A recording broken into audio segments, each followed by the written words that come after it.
it showed me the practical side of speed to money, Hmm. have an idea, how can we test it? How can we get it into the marketplace as quickly as possible? And number two, knowing your core audience. We knew exactly who we were catering to. We knew what their pains were. We know what their aspirations were. And so we had the core avatar dialed in really, really quickly.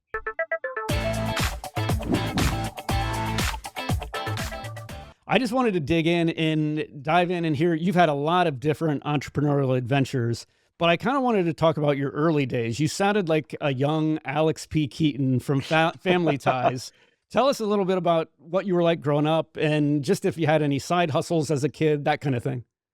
Yeah. So I was absolutely, a rock star socially from a very early age, meaning I was the kid who brought a briefcase to school in like fourth and fifth grade. So definitely, that was foreshadowing to be, killer with the ladies. Yeah, right. But so but I mimicked what I saw around me. My father was in the professional services. He was in banking, and so I just started to kind of pick up some of those mannerisms, and most sons want to be like their dad, and that Sure. was the model that I had, Yeah. which served me in so many great ways. Which was, I was embedded from an early age, or indoctrinated, for probably no better word, Yeah. that I could pretty much do whatever I could do. That the sky was effectively the limit. Now, the interesting part for me was I skewed much more towards the entrepreneurial side early on rather than what I'll say kind of the gladiator. I want to go into the big arena, investment banker, let's go kind of do deals. I like the idea of it, but I was very much kind of the softer personality. Mhm. And so entrepreneurialism was kind of more of an attraction. And again, this is kind of the 80s and 90s where Yeah. it wasn't entrepreneurialism as 2024 as has come to be. So was always a problem solver, always a tinkerer. And so my first kind of entree to that world was in middle school. I pitched the head of my school on why we should have a boys lacrosse team, which we didn't have, but I specced out all the equipment. I did all the costing. I said, here's the business plan effectively. So let's go do it. And of course, he said no, which was fine. But just to give you a sense of that drive was Yeah. always see a problem, solve a problem, direct, kind of direct line to make that happen. And then it kind of snowballed from there through college and into my professional career. So I growing up was like money, investing, entrepreneurship, was all that discussed at the dinner table? It was in high level, yes. And then I remember very clearly I was 18. The first stock I bought, actually maybe I was 16, was Yahoo Yeah. in the late 90s. Okay. And I'm paraphrasing, but it was something like at $300 a share, which was probably the peak, Right. right before everything fell apart. So I was encouraged to take small risks like that. Like I think I bought one share, Yeah. but at least I understood the game, and I understood what it meant to be to have money on the line and taking risk and watching it go from $250 a share down to 50. Yeah. That was a real pain that I felt, and so I think I probably got drawn into that world through micro experiences like that, investing club, that kind of those types of things. That's awesome. So that first experience in the stock market and having a loss, I wanted to know how that affected you. My first experience was doubling my money, and I don't know that Okay. it was a positive thing, honestly, Yeah. like in retrospect. Like I'm kind of curious, like having a loss and having that sting, how did that affect like how you've invested going forward?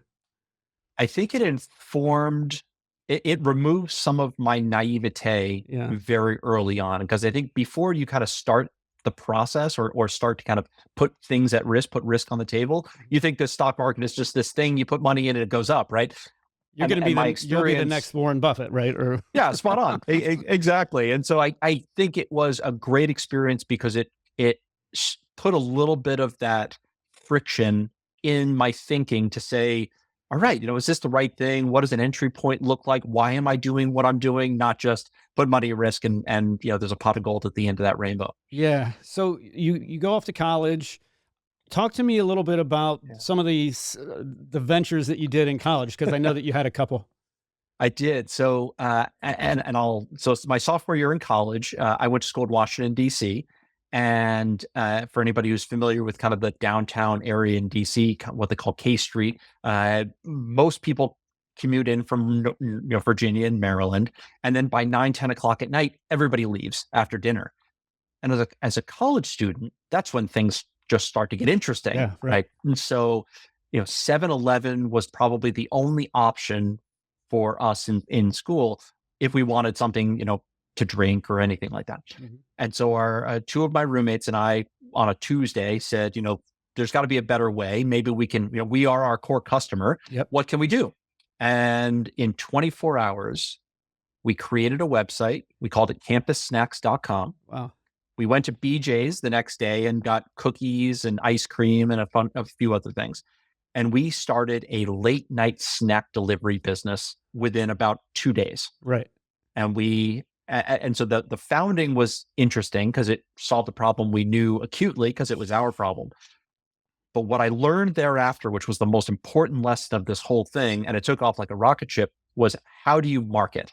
Mm-hmm. I'm a finance guy and I can come up with ideas, but marketing and promotion was really a blind spot for me. Mm-hmm. And serendipitously, one of my two partners and I happened to be taking human sexuality at the time in college. And after one of our classes, we went up to the professor and he had said, they're trying to do these, government programs for, doing community programs and things like that. And he happened to highlight the focus of the time was safe sex practices. Mm-hmm. So we went up to him at the end of the class one day and said, so we have this thing, the late night snack delivery business, and we have your core customer when it matters most. Right. He ended up donating 10,000 free condoms to our company. And so we gave one with every order. That's hilarious. And so we went from hearing crickets in the beginning, a little bit of growth here and there just by word of mouth, to we became the company where you get a condom with every order. That's hilarious. And we took that business from 2 nights a week, open 3 hours a night, to when I sold it to my partner, it was a 7-day a week, and it moved into a 15,000 square foot distribution center. Wow. With over 200 SKUs, Wow. delivering all around downtown DC. That's awesome. So you had a successful exit for yourself, right? It was great. Yeah, I got out too early, probably in retrospect, but I was a college student and my partner really wanted to run with it, and so I sold my third of the business at some point along the way. That's awesome. But it showed me the practical side of speed to money, have an idea, how can we test it? How can we get it into the marketplace as quickly as possible? And number two, knowing your core audience. We knew exactly who we were catering to. We knew what their pains were. We know what their aspirations were. And so we had the core avatar dialed in really, really quickly. And you didn't spend time writing a business plan. It was just like, here's the idea, let's just launch it. Go to market, little money in. If it failed, it failed. But we had a pretty good idea that, people were going to want what we had. The marketing side was the real linchpin issue, though. Yeah. It was, we figured out a way to not just hand out free samples. It really did take off like wildfire pretty quickly. That's awesome. I had a similar experience. I was in the entrepreneurial club in college and did the same kind of thing. We made subs, delivered them late at night. It was door to door though. It was like knocking on doors, and it was just like a semester project though. It was just almost like a contest to see how it went. And it went well. I mean, it obviously went really well for you, it sounds like, and really turned into a viable business. So that's really cool. It did. I wanted to step ahead and talk about, after getting out of college, you're entering into the work world. That transition can be difficult for a lot of people. Yeah. It's hard to find the right fit, I think, like right out of school. I think it's very rare to find the right fit right out of the gate. So talk to me a little bit about your experience, like what you did after graduation. Yeah. So my experience right out of college, actually even right before I graduated, was I worked at a large bank. I worked at a division of Citigroup, partially because I had this nagging feeling inside of me that there was supposed to be a way that I was supposed to progress professionally in the world. And now I had all these entrepreneurial endeavors, but it felt kind of like, that's fun. That's kind of child's play. But when are you going to grow up and kind of do the thing, the real work for real? Yeah, exactly. And so I think I didn't realize it at the time, but that had a really big influence, quite an impact on me at that time. So in your mind, like, what did that look like? What did real work? What did you think your career was supposed to look like? And It looked like, and I think trappings of you join a company, you're there for 30 years, ascend through the ranks. Yeah. That was, I think, the paradigm that I had in my head was start as the low man on the totem pole, getting coffee and, answering the phones. And one day you too could be a VP kind of idea. Yeah.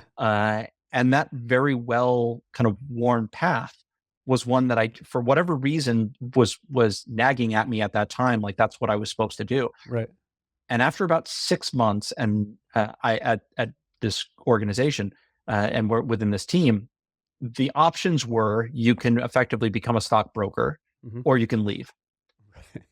And I remember very vividly, I was walking home to my apartment, and I did the mental exercise of let me run out this path of becoming a stockbroker. Do I like the destination? Effectively, if everything goes as planned, would I be pleased with where I ended up? And it felt like nails on a chalkboard to me. Right. And so I was like, okay, Yeah. I am not long for this world. And I was so fortunate, Patrick, to have a mentor at that time who I went to and I said, I'm not sure if this is for me. And he said, okay, what would you like to be doing? And just for context, this was like the 2003, 2004 timeframe. And at that time, the smartest of the smart, the kind of like what entrepreneurship is today, Yep. hedge funds were the financial equivalent of that at this time. Sure. That's where everybody, all the kind of cowboys were going. Yep. And I said, I want to be playing in that world. It's entrepreneurial. Smartest people are going there. It's kind of where everybody, where all the action is. And I was introduced to a guy who was starting a hedge fund, had no money to speak of. I mean, like a rounding error. But he didn't, or you didn't, or collectively, both collectively. I mean, it just, I think we had $100,000 of investable assets, which is literally nothing to start a company like that. Right. But he said, I want to be a portfolio manager. I don't want to talk to clients. I don't want to build a business. I just want to do my thing. If you want to build a business around me, have at it. We'll share the economics. And I said, I need you in New York twice a year. And I need you to write an investor letter once a quarter. Other than that, I'll just leave me on my own devices. And he said, fair. So I moved to Birmingham, Alabama, of all places, a kid from New York who went to DC to move to the South. And you're how old at this point? 24? 21, 22. I was right out of college. Okay. Yeah. I was literally graduated and then moved down a couple months, 6 months later. So graduated in May, moved the following January 1st is I think when I started. And we subletted a single office in the back of a CPA's building in Birmingham, not two pennies to rub together. Basically wasn't getting paid. And said, this is all upside. We'll see, let's give it 6 months and see if we can make it work. And the first 6 months went decently well. We had enough momentum to keep it going. And over the next 3 years, I raised $325 million for that fund, crisscrossed the country, met the biggest investors, the ones that you read on the lists of the guys that make $1 billion a year. We had some of those guys as investors to us. So entrepreneurship meets finance meets now I have a real job that could pay me real money. And that was the rocket ship that I was strapped to and right out of college, effectively. That's awesome. There's a lot I want to unpack there. So what was the thesis behind the fund? What was the guy that you teamed up with? What was his strategy? Great question. So as a naive investor, I thought going in that our objective was to maximize returns. He who can drive the most returns will win this game. Right. Our strategy was actually to hit a lot of singles. So our thesis was, it was a long short equity hedge fund, which basically is like a mutual fund, but you can bet against, stocks as well. Stock prices could go down. Right. And so we said, we are never going to be up 50% a year, but we will never be down 50%. Our goal is to create 1% returns every month like clockwork. So we were a consistency thesis. Yeah. You're the Pete Rose of hedge funds. 100%. Yeah. And at the time I was like, that's kind of boring. Like I understand it conceptually, but like, when are we going to go do something cool that I can go and say, we had a great month or whatever. And we stumbled into the ideal situation for two reasons. One is when we were small, as with anyone who's ever raised money before or done anything, you have to get the ball rolling. So, you take $25,000 of capital, 50,000, 100,000 until you start to build it to be something bigger. Mhm. Well, those funds typically came from retirement assets of high net worth individuals. Mhm. So we manage your IRA or what have you. People who really didn't want to lose their money and only wanted kind of Yeah. small, consistent appreciation. So that worked out perfectly. Mhm. And so we were able to get a lot of retirement assets very quickly, which helped us to continue to build a base that we could get larger and larger capital allocations from larger investors. Well, those institutional investors we ultimately got in front of, the biggest allocations we got were from insurance companies. Mhm. And at the time, I didn't realize how the financial model worked, but you pay your premium. You don't need all that money. That has to be invested somewhere. Yep. And there's smarter people than I to figure out how much money they need and when, but they would give us the capital. And if they were like, you can grow at 1% a month, that's phenomenal. Our actuarial tables say, if we can make 6% a year like clockwork, we're happy. You can give us 12. I'll give you as much money as we can put together. And so we were able to get 25 million, $50 million allocations from a couple of insurance companies. And that is what juiced our capital towards the end. So $325 million being raised by a pretty young guy. I Yeah. want to hear about that. Like, how did you gain the trust of, people that are managing millions and millions of dollars of assets? Yeah.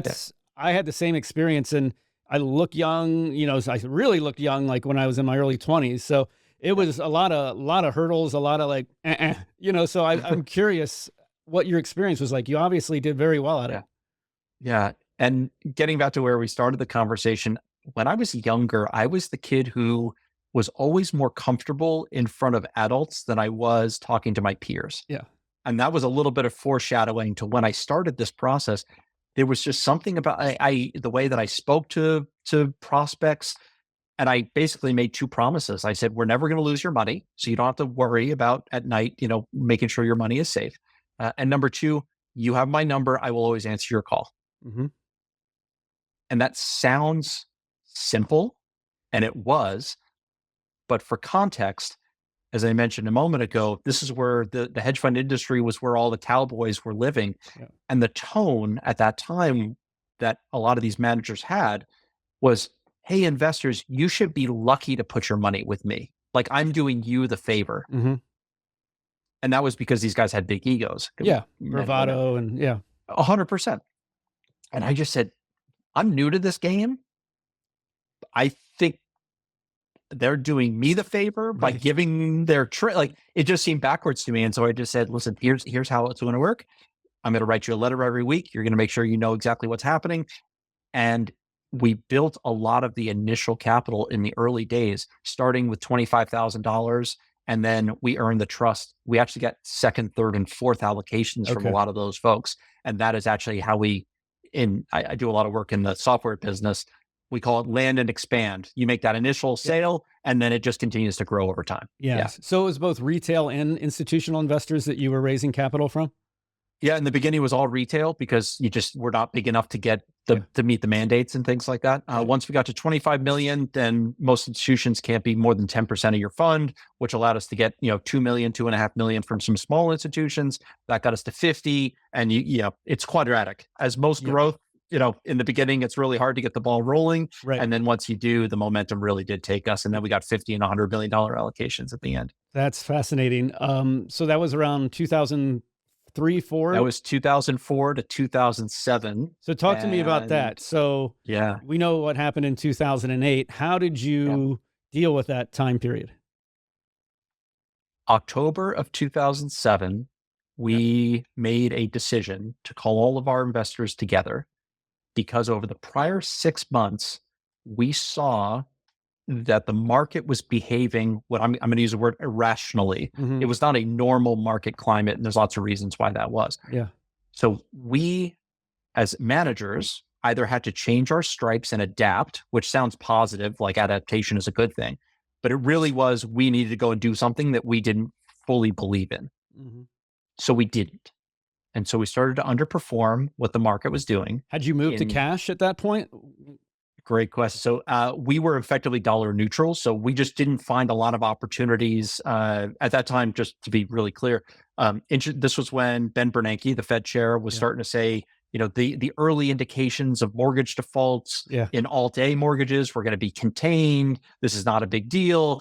And it was going to be a huge deal. Everybody kind of, when you dug into it, really understood. You can watch The Big Short to see a Exactly. little I bit of love that movie. be a little bit behind that scene, the behind the scenes there. Yep. But what we saw, what our version of that was, and I remember the Wall Street Journal in the summer of 2007 ran a story that said effectively Apple was going to be a target of a leveraged buyout by a private equity firm for something like $500 billion. Hmm. It was the largest deal ever in the history of, and it had no chance of actually happening. Right. The reason why that's relevant is because when we were looking at companies that we thought their stock prices would go down, these companies started to get interest from PE Hmm. under rumors. Right. And so if we bet against it, stock prices would pop. We didn't find a lot of opportunities to offset kind of that part of our portfolio.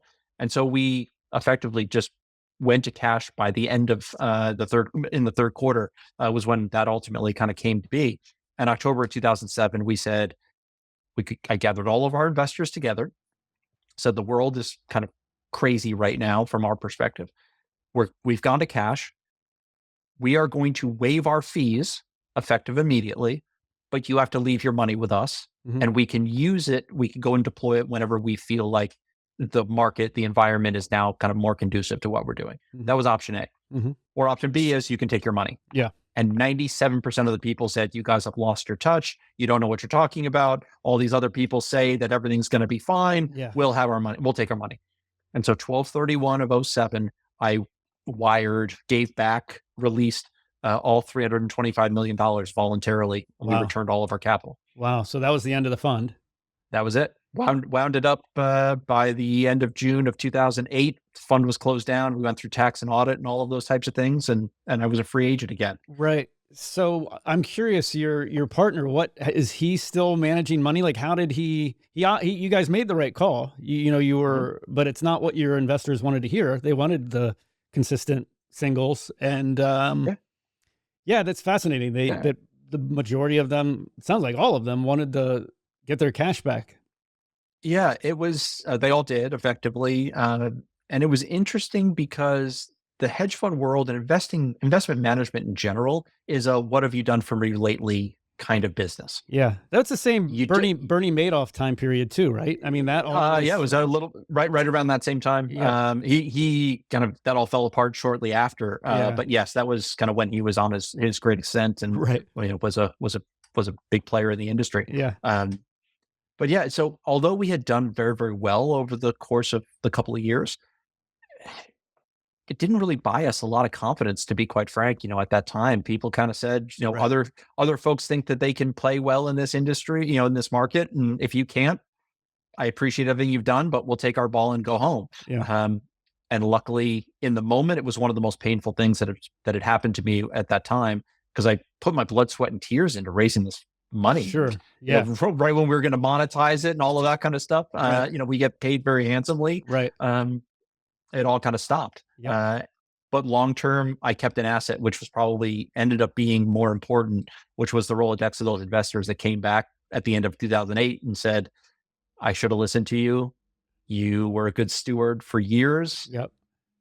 And I regret not heeding your advice. Yeah. And so I still keep some of those relationships to this day. That's interesting. I remember it was probably the summer of 2007. I had a friend who was a mortgage broker, and I remember him saying that he felt like he could literally print money, right? Yes. And he was doing all these whatever, the liar loans and subprime loans, and I just remember thinking at that time, this is not going to end well, and it was the writing, the clues were all there. I think it's just hard to see it. I think, the aspect of greed and whatever is just a big part of human psychology, and we just want more and more.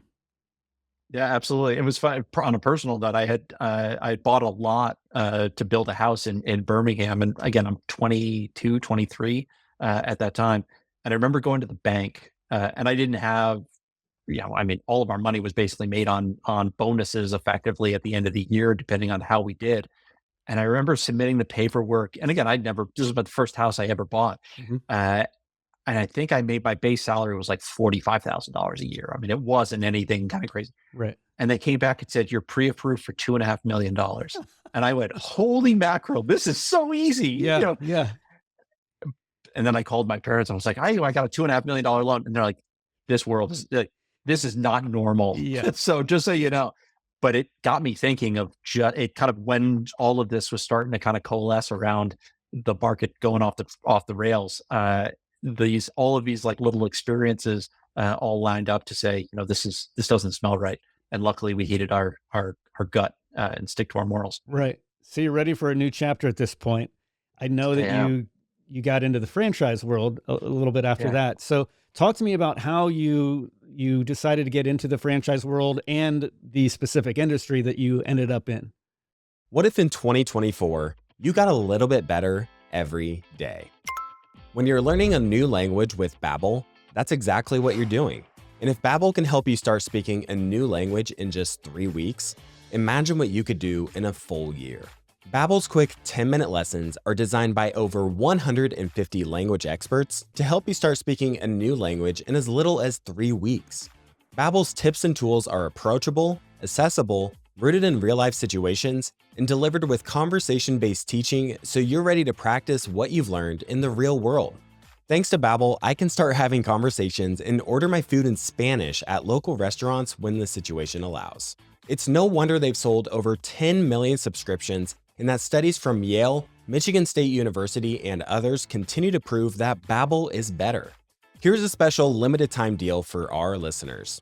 Right now, get 55% off your Babbel subscription, but only for our listeners at babbel.com/WSB. Get 55% off at babbel.com/WSB. That's spelled BABBEL.com/WSB. Rules and restrictions may apply. Yeah. So we were in Birmingham. My now wife, I had convinced somehow to move down and we lived in Birmingham with no family around or anything like that. The work was really the only reason I was there. Mhm. And so when we shut the company down, we moved back to the Northeast, which is where my wife and I are both from. We moved to Cape Cod, Massachusetts. Mhm. And I know there were no hedge funds in that area. There were, Right. kind of not a lot of opportunities. And we said, one of the pieces of advice my dad gave me very early on, and I remembered it, was choose where you want to live first and then figure it out from there. Mm. And so we said, all right, my in-laws are there, and they're fantastic people. Mhm. Let's move there and then I'll figure it out. Mhm. My wife and I were Division I athletes. That's how we met Oh, in really? college. Yeah. And so fitness was always kind of important to us. And being a self-proclaimed kind of nerd, I always loved computers. I love technology, all that kind of stuff. And my wife, when we moved, Googled personal training in the town where we were thinking of moving. Uh-huh. And there was a banner ad for this company that said automated personal training 24/7, 365. Mm. And so she clicked on it and said, and it was this new concept that basically took the person out of personal training and Yeah. replaced it with technology. Right. It was prescriptive strength training. And so she showed this to me and she's like, this is super interesting. I'm going to go take a tour. So she did. And she said, this is unlike anything I've ever seen. It's kind of pretty neat.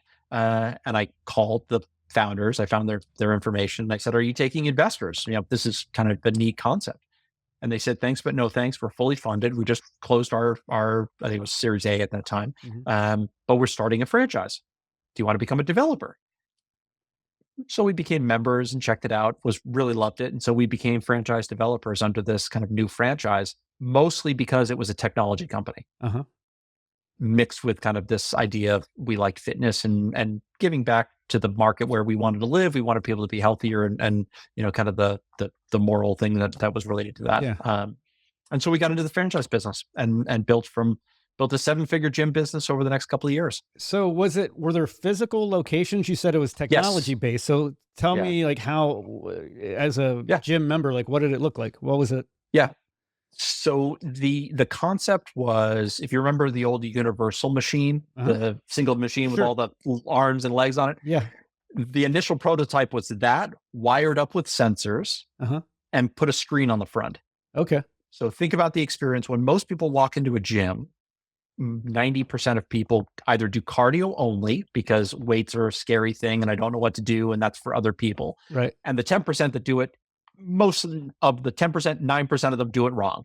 And they get injured, they go out too fast, all those types of things. And so we solve for all of that. So the experience was a physical location in usually a strip mall or somewhere nearby in a neighborhood center. You would walk in 24 hours a day, 7 days a week, and it would say, good afternoon, Patrick. Today we're going to do these 7 different exercises. We're going to do it at this weight, and we're going to do it at this pace. So it took all the thinking out. You didn't have to do exercise selection. You didn't have to worry about form and pacing and all of those types of things. And it was all optimized, understanding where you are today and where you want to go over the next year. And we took that into account. So it was a software and a hardware business and at physical locations. And the franchise ended up having about 150 locations in 29 states over the next kind of 3 or 4 years. And it was Coco Fit? Is that what it's called? KO Fit Club. KO. Okay. That's okay. right. And you started one-to-one or individual in Japanese. Okay. Interesting. Yeah. So you started with 1, you ended up with a total of 5? 8. 8. We ended up with 8 at one point. Yep. Okay. And do you still, are they still around, or you still operate them, or how did that unfold over the years? Yeah, we grew it to 8, and then we can circle back to this. A now very famous YouTube influencer in the business community, and it gave me the advice to go and sell my gyms and go do something else. So that was when I met Alex and Alex Hormozi for the first time in 2018. He told me to go sell my gyms, so we exited in 2018, owning our own units at that point. So let's get into that. How did you guys connect? What was I know a little bit about Alex. It's hard to not, he's pretty ubiquitous everywhere, and, has done very, very well. So how did you guys meet and connect, and why did you listen to him? What was it about him that, you decided to take his advice? Yeah. So the strength of the franchise developer, the franchisor of Coco, was they were phenomenal visionaries on the equipment and the software side. They were technologists. The business model, in my opinion, could have been better.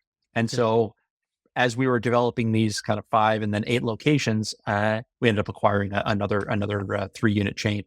So we got to 8 locations, and I said, I understand the dynamics of this business. We need to do some other things above and beyond kind of what other clubs had been doing. And so I was really tinkering with the business model, and I did it from a boots on the ground. This is what I'm seeing. We're talking about basic things like we wanted to have multiple tiers of membership. We wanted to have different packages to suit different people. We got into small group training. This was the rise of CrossFit, was around the same time. Peloton wasn't on the scene yet, but some of the digital fitness brands were starting to come up at that time. And so we introduced some technology into heart rate monitors and things like that. And I was kind of playing with all of this. And then one of the other franchisees said, I saw an ad for this guy, Alex. He owns this company called GymLaunch. And I had a call with him, and he said, it's kind of interesting. You should have a call with him too. And so I called him and I said, I have no idea what this is all about. I'm in a franchise, but what do we want to do? And he gave some advice to us, and we went and implemented it. And it worked out really well for us. And so this was 2018. So Alex's whole, at that time, his thing was advising gym owners how to become more business-minded, profitable, market things better. Is that correct? Yeah. So the very quick background on Alex was he was a gym owner. He went to Vanderbilt, was actually in the intelligence space. He worked for basically an NSA level company, organization. Didn't want to do that. Was not his cup of tea. Moved to Southern California. He'd always been a gym guy. You can see just his stature. He's been a power lifter for a long time. Said, I wanted to own a gym. If I'm going to own a gym, I'm going to go to the most competitive market in the country, because if I can make it there, I can make it anywhere. Packed up his car, drove cross country, went to Southern California, opened a gym. And if you see, for those that have kind of seen some of his stuff, there's a picture of him sleeping on the floor of his gym. That was the early parts of kind of when this was. And he figured out that he was really good at sales. So we built a bunch of gyms, and then his mom got sick and a few other things. He exited owning gyms, and he started to fly out to other people's gyms. And this is where GymLaunch comes from, under the model of, if you're going to open a gym, You can hire me to come out to your facility. I will sell the first round of members of yours. And the deal is I keep all the upfront cash and I hand you a member that has agreed to pay you for the next 12 months. That was the basic economics. Right. And he would run the ads. He would set the sales appointments. He would take the sales appointments. He would sell the people, collect the money, the whole 9 yards. And so he did it for 1 and it worked. Then he did it for 2 and then 3, and then demand came. So he started to build a team of people who were flying cross country, staying in the extended stays and all of that. And then it got to a breaking point where all of the people on his team went, I'm going to be on the road 52 weeks a year. Right. My wife's going to divorce me. I hate that. Life kind of actually happened. Yeah. And so he shut it all down. And that is when somebody came to him and said, he canceled one of his upcoming trips. And the person said, I really need you. Can you just tell me what you would have done if you were here? Just give me the instruction manual effectively. Right. And that is how Alex went from physically selling to creating an IP business, a licensing business. And he said, yeah, here's what I would do. Take my playbook and see if it works. And it did. Right. This is awesome. Like I can go and sell information instead of selling me getting on a plane. Yeah. And that was the beginning part of how do you take a gym and implement a business system that allowed you to make more money than you otherwise would before. And he had every playbook, how to write the ads to run, the systems to work, all of those types of things. And it worked very well and went from 0 to basically $40 million a year in revenue in 2.5 years. And they have since sold GymLaunch, isn't that correct? Yeah, we sold a little over 2 years ago. Yeah, we sold 2/3 to a private equity fund. So he's got, his book is $100 million offers, I believe. What is it about him, his belief systems or his skill sets that has made him this phenomenal entrepreneur? Yeah. So the basics of why GymLaunch was so effective was, if you think about the gym industry and go back, 10 years or even 5, most gyms, to acquire a customer, did some kind of free offering.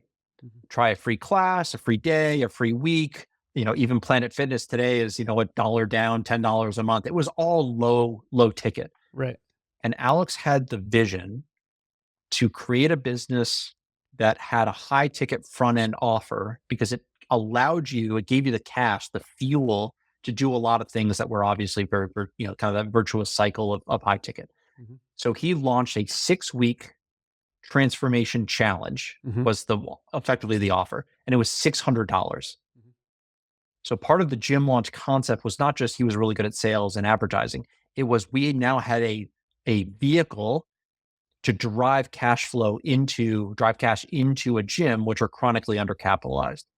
That was the first domino to fall. So what was so unique about him? Number one was he was a visionary in the space. He also knew the gym industry inside and out because he's been doing it since he was in high school. But he understood the industry, he understood the pain points, and he understood what needed to happen. And he had the vision to kind of buck the trend and do something that everyone else thought he was crazy to do.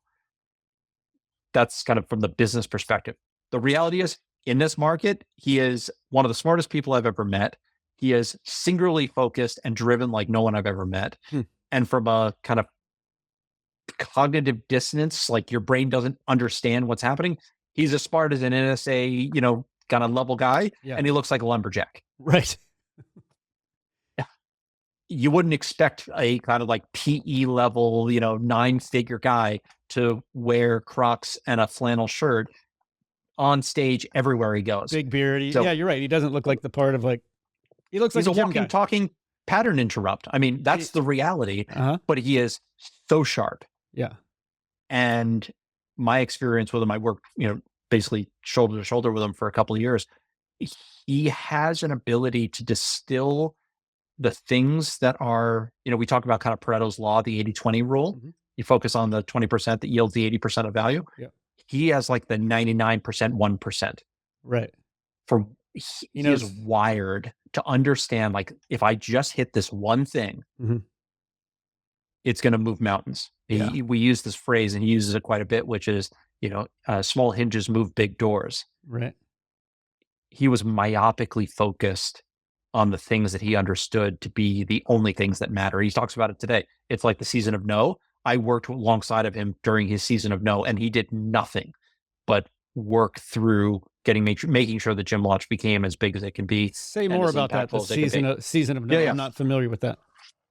So he talks about this idea of effectively shutting out the outside world Mm-hmm. to create an extreme level of focus. Mm-hmm.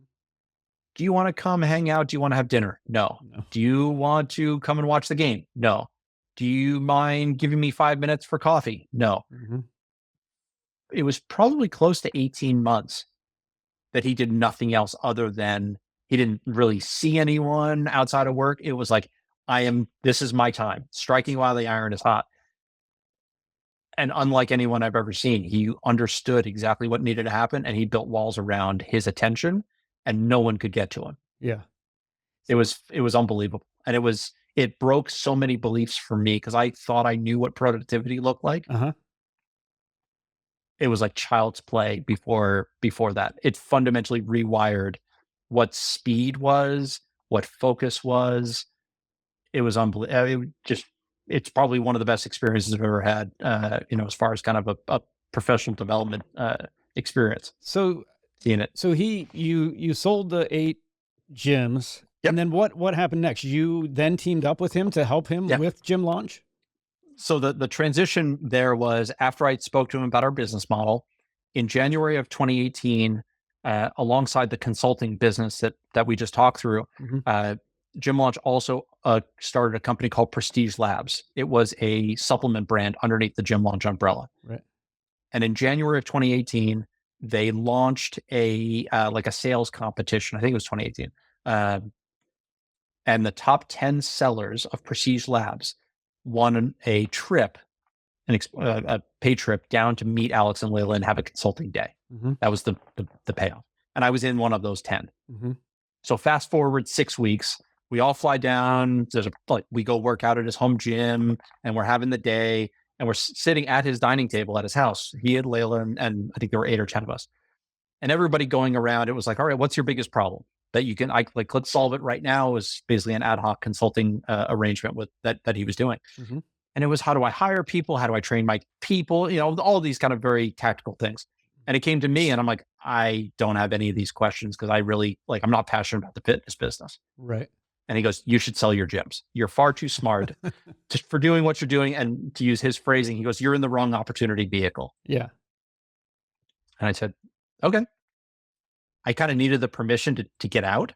Uh-huh. And so I basically sold my gyms. And this was like February or March of, I believe it was 2018.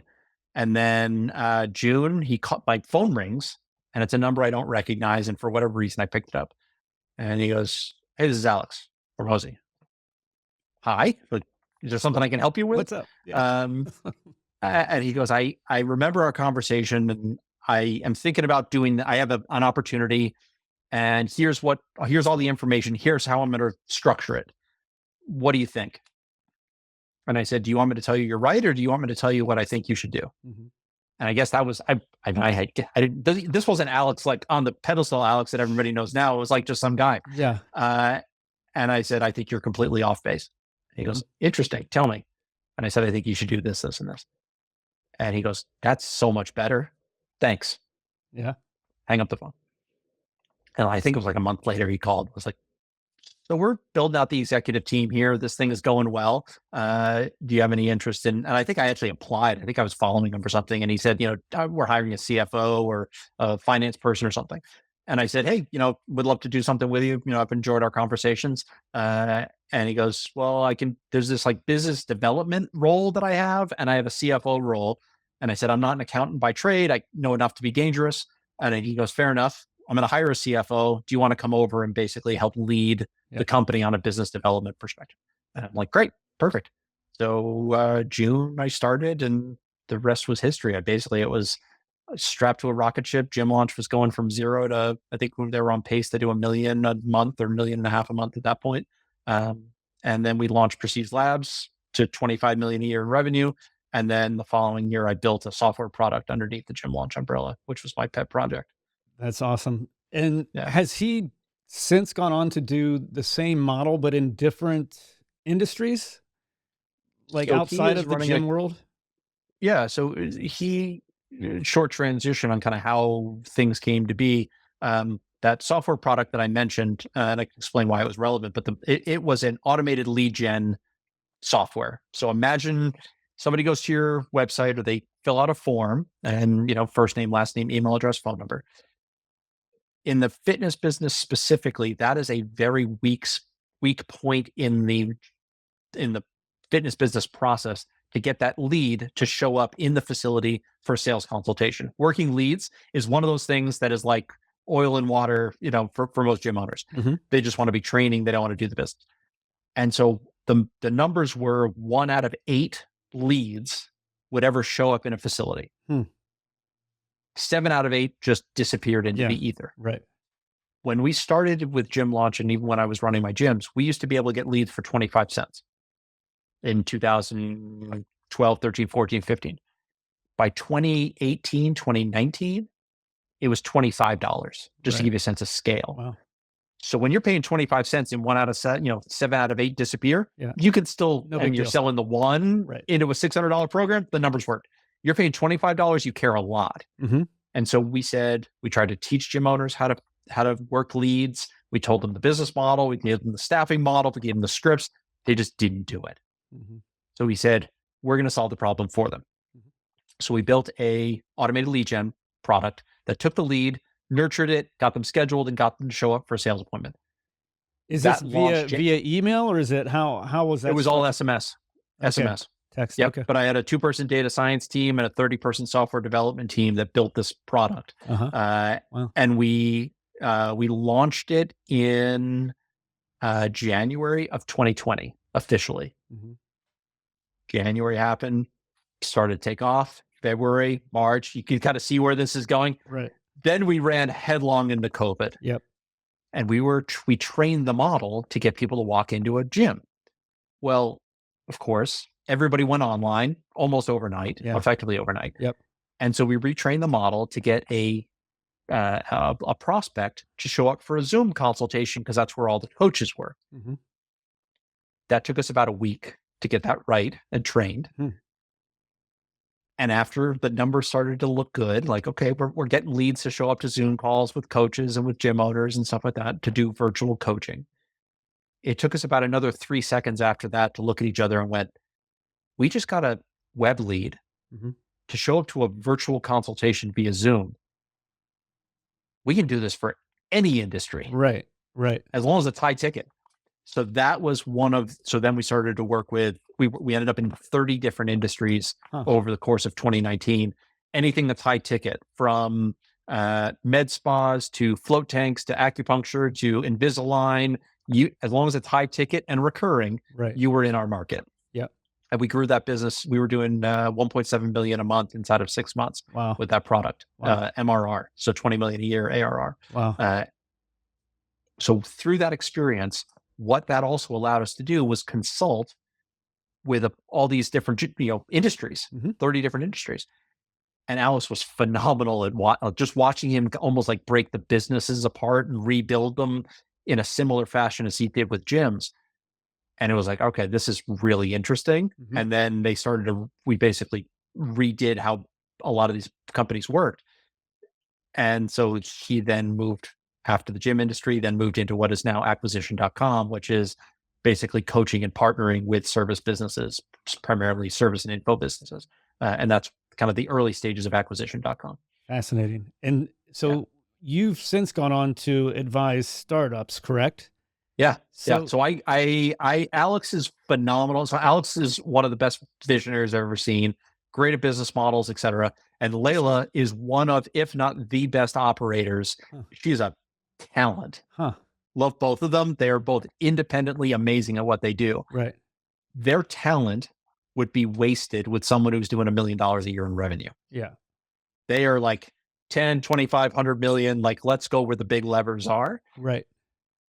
I know myself, Mhm. and I get excited about, and maybe this is probably something early in my childhood that you could trace back to, but this like David and Goliath idea of, I care deeply about helping the small guy Yeah. balance the shift the balance of power in their favor. Right. And so I actually have a podcast called Leveling the Field, and that is to speak to this idea of how do I stack the deck and have a lot of the new entrepreneurs that I can work with who not face the same level of failure that typically is out there in the marketplace. And so I specialize in the sub $3 million, $3 to $5 million a year revenue businesses. Alex does the bigger stuff, and so we are still close, but I focus on the smaller end of the market. I love that, kind of the underdog. I love the smaller market that, Yeah, I think it's like the backbone of America, small businesses. So yeah. And I in school, obviously, I mean, I have a teenager now, and you think about like the grades you get, and it's like, well, I got an A in this, an A in this, and I got a B in this. And the first inclination is, well, how do we get the B to an A? Mm-hmm. Translated to, how do I take a weakness and somehow turn it into a strength? And this is,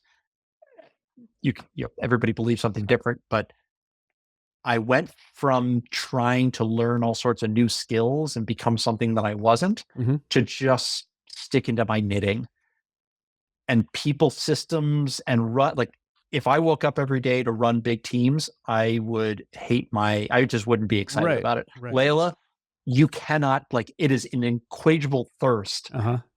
to get in front of people and manage teams. And it's just not my my forte. Yep. I love product. I love pricing. I love the kind of I have a 10-year-old son who loves Legos. Yeah. I like taking the Legos apart and rebuilding them into something hopefully more optimized. Right. And that's where I get the great fortune to live each and every day.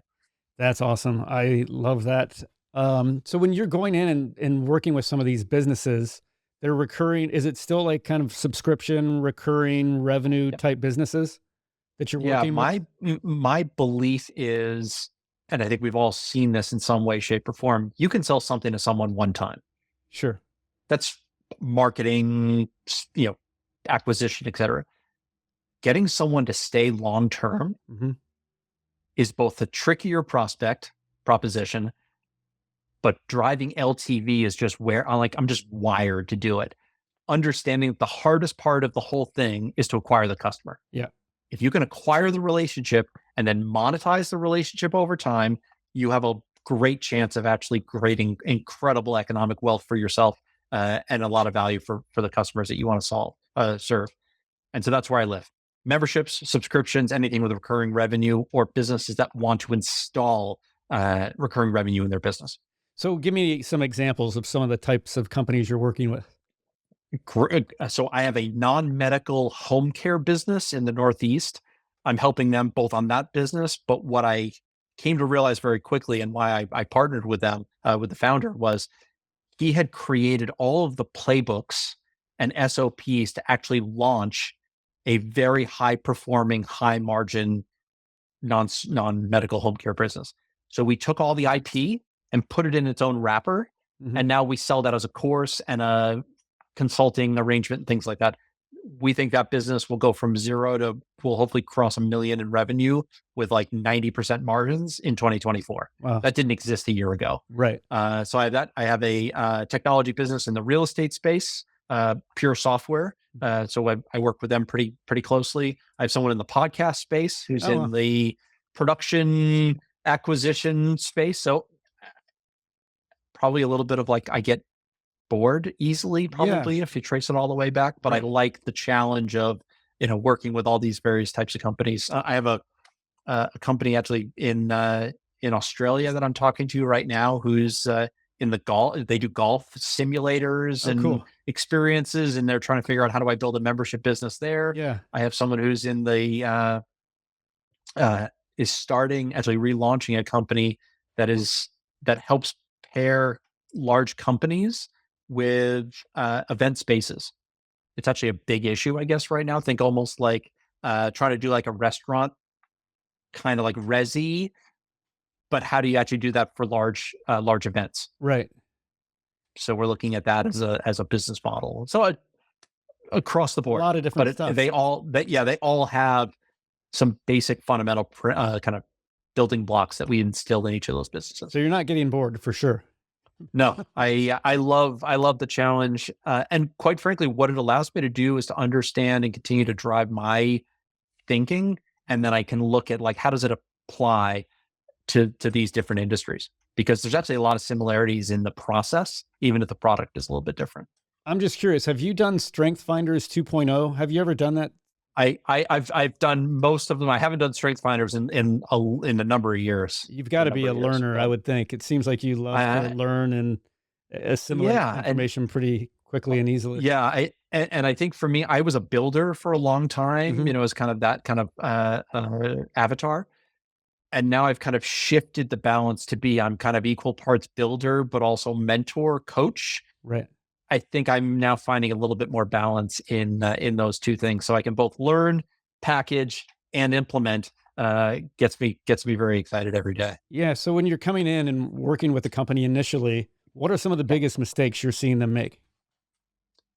So I use some of the same principles that we built GymLaunch on. So one of them being profitable acquisition. So many companies right now don't think about how they can acquire a customer at a profit. Mhm. So let me break that down for you. What that means is, in very simple terms, most people look at advertising and promotion as an expense. You might call it an investment, but usually a long dated investment. I spend $100 today and my LTV is $1,000. I'll get my money back over time. Mhm. What we install immediately is we understand what our customer acquisition cost is, and we understand how we're going to scalably acquire the customer. And then we have a product that first buying decision pays us back for that acquisition. And ideally, the first one is 1-to-1. And then our primary metric is a 2-to-1 ratio. So they pay for that customer and the next one. Right. The real estate software business that I mentioned earlier, their LTV, their lifetime value of a customer, will ultimately be somewhere in the $10,000 to $25,000 range. Mhm. But being a startup, it's like, great, we'll take $25,000 over the next 5 years. Oh, fantastic. But what about cash today? Yeah. So we have put in place, we believe our customer acquisition cost will level out at about $100 per paid user customer. Mhm. So we now have a $299 front end offer Right. that we are converting at a very high rate. Is it the end of the world? No. Is it going to pay us back and more? Yes. And so what we're doing is we're basically siphoning, circling those same dollars over and over again. And now we effectively have an unlimited marketing budget. Right. Right. That's interesting. So are you doing all aspects of a company? Are you looking at their cash flow, their marketing, their lead generation, operations? Like, are you breaking everything down, or do you kind of focus on things like lead generation and marketing? So we do a diagnostic. I run a diagnostic program basically across the organization, understand where the biggest opportunities are. Uh-huh. I am not, I can't be the best in the world at everything. And that was something I kind of realized very early on. Right. What I am very good at is, to use that Lego analogy, is breaking the company apart and putting the bricks back together again. And I have people both on my team as well as people that I work with in concert who are, if you want to run a funnel, for example, I'm not the best funnel builder. I'm not the best headline writer, all those types of copywriter, et Yeah. cetera. But I have people who are probably the best in their field at each of those. Mhm. And so we'll go and work with them kind of in a collaborative format. So yeah, I'm smart enough to know what I'm good at. And it really is the structural pieces. I build the skeleton. The tactical execution, I usually will go to the expert in each of those areas. Like affiliates, I have one of the best affiliate marketers on the, in the marketplace today to build all of our affiliate programs. I have, like I said, funnel builders, I have copywriters, I have video folks, et cetera, et cetera. So I kind of have built a bench, if you will. Yeah, I mean, small businesses are desperately in need of something like this because they're Yeah. wearing all the hats when they're often, I talked to a guy yesterday Yeah. who's running it's a service blue collar kind of business, but he was doing everything. And when an employee calls off, he then steps in. So you don't Yeah. have time to do some of these things that you're talking about. Yeah. And It's so interesting you use that example, because that's how the conversation will start, which is like, what's broken? Just tell me, let's yeah. lift up the rock and tell me what's under there. And they'll say something like that. I don't have enough money to hire the team. I'm doing everything. It's like, that's the symptom. Like, what's the root cause? It's like, your margins aren't there. You don't have the right kind of pricing model. You don't have the right product stack. So we actually kind of take the feeling they have and then get it down to, well, how can we trace that back to the source? And the source usually is, I don't have enough cash flow. Yep. I can't hire a team. Well, okay, well, what are you paying them? I'm paying them peanuts. Okay, so you're getting, you pay peanuts, you get monkeys. Right. Like, you kind of follow all these things through. It's like, Yeah. So if you had the type of budget to hire an A player, would your business be different? Yes. Okay. So what business do we need to have? And people that work with me are probably sick of hearing this, but I use the phrase all the time. What needs to be true for you to have the thing that you need?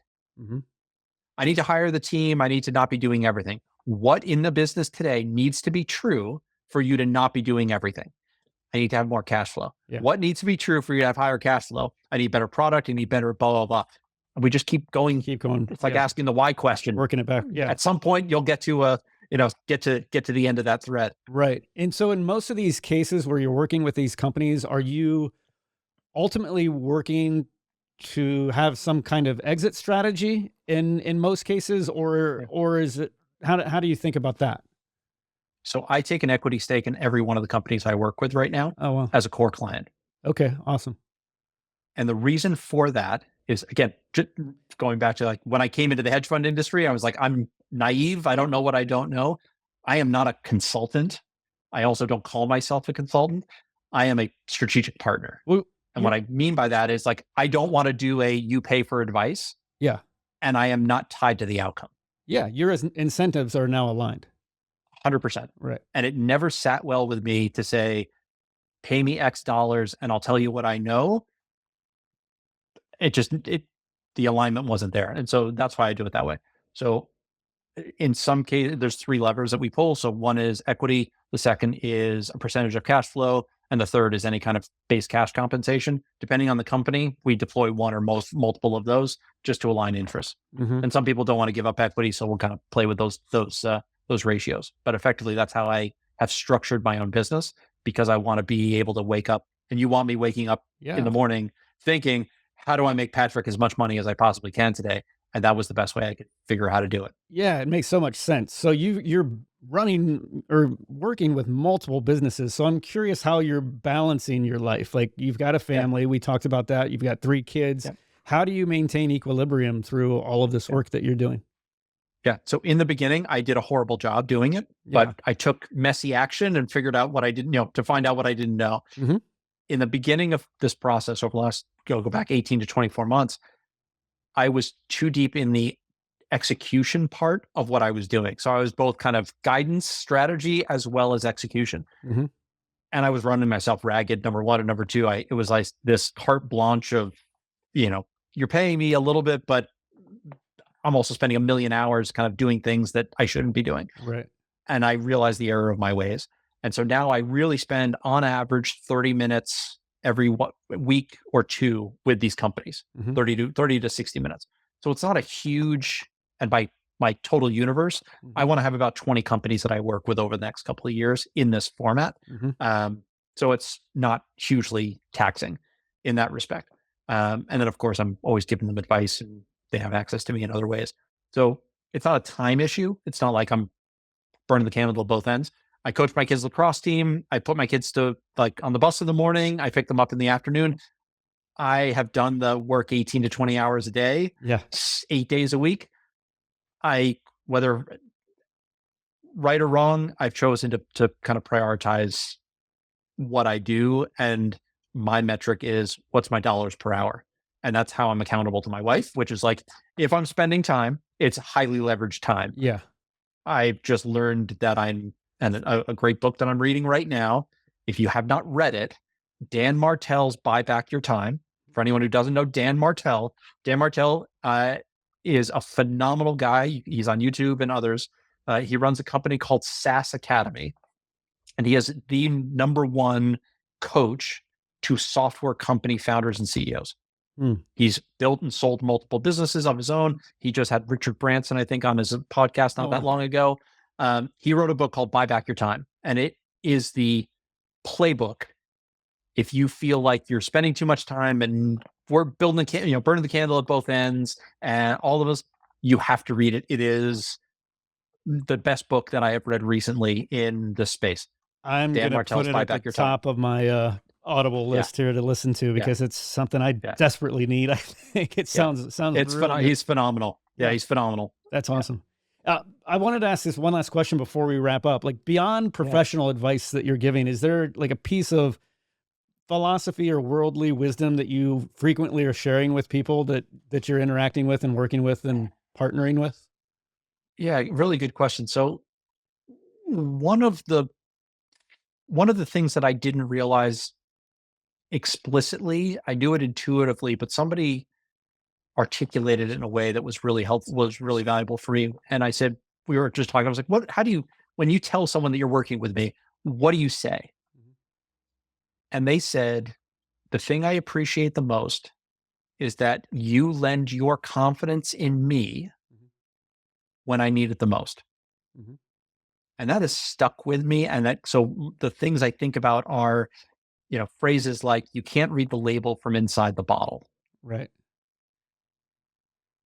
And I am a big believer in mentors, in being surrounded by other people, because it's both, they give you insights that you can't see. How often have you gotten a piece of advice if you've ever, and it's like, oh, it was right in front of me. Like, it was so simple. It was right there, but I didn't see it. Right. The more opportunities you have for someone else to give you those insights, the faster you can move. And of course, the network effect of having mentors and a mastermind group or however you build that. That is what I think about a lot, because everything that I've ever done, the through line has been not luck, but actively pursuing people who can give me sound insights and then going and actually following those insights. Yeah. And that whole idea leads to, you've got this idea about compressing time. So having those people in your life allows you to do that, right? Absolutely. I mean, it's one of those, we actually talk about kind of paying the ignorance tax. Like, well, I want to make $1 million this year, but right now I'm making $300,000. It's like, so you're paying a $700,000 ignorance tax for not knowing or not having the belief systems or the tactics to make $1 million. Fill in your numbers, however Whatever. And I think a lot about that, because it's like, okay, would I pay $20,000 to know how to make $1 million in that case? Would I pay $100,000? Right. Would I pay $500,000? Yeah, because I'm going to do it for the rest of my life. And this is where you get into this kind of chicken and egg thing of like, oh, our mastermind's worthwhile, and things like that. Alex works with Grant Cardone. I was around at that time. I mean, he paid Grant $250,000 for an hour. Wow.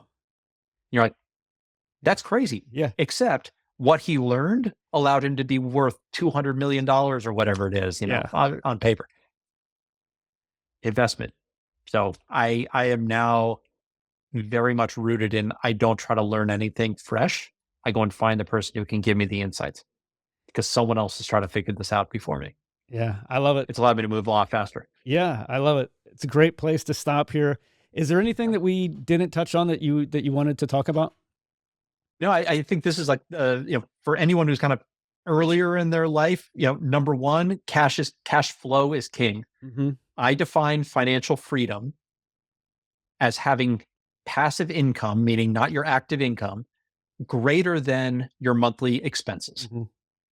And I share that simply, I think, in the context of this, hopefully the audience that's listening. I remember when I was making money early on, it was all about accumulation. What's my net worth? What do I have sitting in the bank? Think about it as an income statement item. How can I find things that pay me in my sleep? Right. Do that, and you will buy yourself financial freedom for the rest of your life. And number two, anytime you're doing anything, if you're an entrepreneur starting off, the only metric that matters until you get to about $1 million in revenue a year is the number of offers that you make. Try to accelerate the number of no's you get, and you will get yeses faster than you otherwise would believe. Don't care about any other KPI. Just go out and offer something to someone and learn the process. Because the faster you can do that, the faster you will get to success. So good. I love it. For our listeners that want to learn more about you, get in touch with you, what's a good way for them to do that? Yeah. So if as a thank you for listening to the show today, go to Instagram, find Tim Calise, TIM.CALISE on Instagram, and DM me tip. And I will give you a special gift for listening to the show today to Awesome. hopefully help you along your way. Awesome. I will definitely include this in the show notes so they can Please do. reach out to you. So I appreciate that offer. And I hope people do reach out to you and get the tips. So Thank you. Yeah, thanks, Tim. And website is timcalise.com. So also information at timcalise.com. Cool. I'll have all of that in the show notes. This has been a lot of fun. I really appreciate you sharing everything you did today. Thank you. Thanks. I appreciate it, Patrick. Thank you. Yeah. How do you get started with stock investing? I've put together a course to teach you everything I wish I knew when I first started investing in stocks. Let's start at the beginning and ask, what is a stock? Let's zoom on into what it's actually like to buy a stock. A few options are Charles Schwab, TD Ameritrade, Ally, E-Trade. Fortunately, you won't have to necessarily calculate all of these taxes yourself. I'll outline a few main ones to be aware of throughout your lifetime investing journey. As Warren Buffett says, your best investment is yourself. There's nothing that compares to it. By the end, you'll be savvier about stock investing and personal finance than the vast majority of people. Even if you're not a total beginner, I'm confident you'll get a lot out of the principles and strategies I outline, which we'll build on throughout. A link to the course is available in the description below. See you there.